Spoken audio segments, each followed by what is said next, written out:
So if you're gonna go rescue a project car that hadn't run in a while, or maybe it has run but you know it's got issues, or you just got your project car back on the road, there's a lot of different tools you may want to take with you. So today what I'm going to do is talk about the tools I usually pack universally if I'm going to grab a car, or once I've got a project car back on the road, what I usually take with me, at least on the first few test drives, maybe longer depending on the car, to make sure that I can get everything done. So first thing you're going to need, obviously, a container. Any old Harbor Freight, Lowe's, Home Depot, old gym bag, whatever you've got. Metal boxes are great, but the metal boxes are heavier, harder to carry, and you can't really maneuver them as easily. So, bag first. As far as wrenches go, an assortment of probably 5/16 up to 3/4 will get you most of the way to where you want to go. So, we'll put those in there. Metric, I would go probably 10mm up to 16 or 17. To take care of the rest of your wrenches, what I would do is get crescent wrenches. That'll take you anywhere over what you don't already have. I would recommend a couple different sizes. This one will go fairly small. This one will go probably almost 1.5 inches, maybe more. So crescent wrenches, good things. That'll take care of your larger wrench sizes. Pliers, you're always gonna need pliers. Needle nose. If you wanna get long handled, get long handled. They can come in useful, sometimes they get in the way. I just tend to always take long handle because it's rare that you get into a spot where you can't use the long handles. You want regular pliers, maybe a couple pairs if you got spares. These are slip joint, so they're wide, short. Same for both of those. Diagonal cutters, snippers, nippers, whatever you want to call them. I would always take a pair of those with you.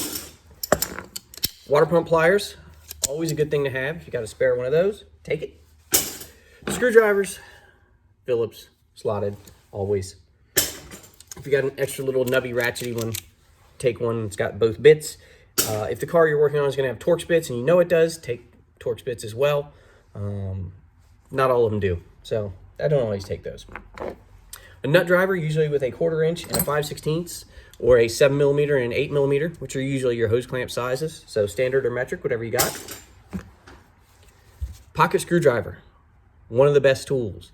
This one happens to have a little magnet on the end, which I love, but if you can pick up a pocket screwdriver from anywhere, these are fantastic tools to have. They work as scrapers. You can get into little places with them. Sometimes if you got the magnet, you can pick up tiny parts.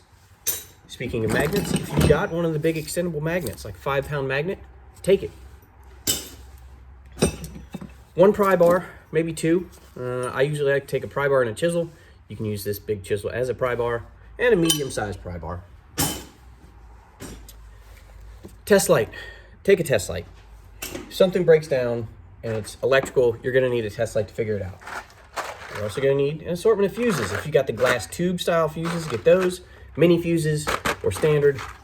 What I've got right now is standard, so that's what's going. If you don't know, then take an assortment of each. Wire strippers, crimpers, always a good thing to have, especially if you're working with electrical. Also, take some test wires with you. Take your jumper leads. Jumper leads are really just extra wire that have little clips on the end of them. You can make them yourself. It's pretty easy. Speaking of which, sorted terminal set if you do have electrical issues. That way you can crimp some things back together, make it work. And if you're going to do that, you're going to need electrical tape. Also, if you cut your fingers, electrical tape instead of bandage. Quick fix. Zip ties. Don't forget zip ties. Duct tape. I don't have any that I can reach right now, but get a good quality duct tape. Not necessarily the cheap stuff. Cheap stuff doesn't seem to last that long. It doesn't seem to bond that well. Get good duct tape. Take a couple lights with you. Little light like this. I also like to take a headlamp. If you've got like an outdoor store around you, they'll usually have headlamps like this. Or if you're shopping online on Amazon, they have really like a wide beam LED flat one that is definitely better for broad reach of light. This is very point, where you look is where you see. This one, really wide pattern. Think of this like spotlight, floodlight. Those are good to have, always. Because inevitably, when you have issues, it's dark out. Ratchet and extensions. Instead of one big extension, I usually like to take 3 or 4 smaller ones. Better choice, easier. You can just click them together and it's easier to carry. Spark plug socket, whatever size spark plugs you have. get a spark plug socket. If you can get one that has a hex on the end of it, so you can use it on a wrench if maybe what you're getting has headers or has little room to put a ratchet on the end, get one with a hex on it. A random assortment of your standard or metric size sockets, deep well and shallow. Whatever you got, the ones that you use the most on most of your cars are going to be between probably between 10 millimeter and up to about 16. After that, you're probably not going to be breaking it loose with just a 3/8 ratchet. But if you want to take something bigger, go up to 3/4, go up to 18. That'll get you most of the way, but down to 10 millimeters, probably good. If you have the wobbly universal socket for the 3/8, get it, throw it in the bag. On older cars, oil pressure sensors. Usually they're at the back of the block, back of the intake on top, or someplace inconvenient, and it's hard to get a wrench on them, and they're an odd size. So if you have an oil pressure, oil sensor, oil sending unit socket, make a couple different types. This one is a deep well with hex. This one is obviously not. This is more like a wrench almost, a closed-in wrench. Take those. Almost inevitably, if it's been sitting for a very long time, the little O-ring or seal inside that oil pressure sending unit is not going to last long. And that's going to immediately stop you in your tracks if you can't replace it. So take these. One final wrench, just laying on the bench. That goes with the metrics. Punch, sledgehammer. If you got an old spark plug boot off a spark plug wire, take it. That way when you start threading stuff in by hand with spark plugs, if they're hot, get a little bit more reach. Also getting it out if it's hot, a little bit more reach. Put it on the end of the spark plug, twisty, twisty. You don't have to hold the porcelain. Fuel filter, depending on what kind you have. A lot of them are on the rail now with plastic clips.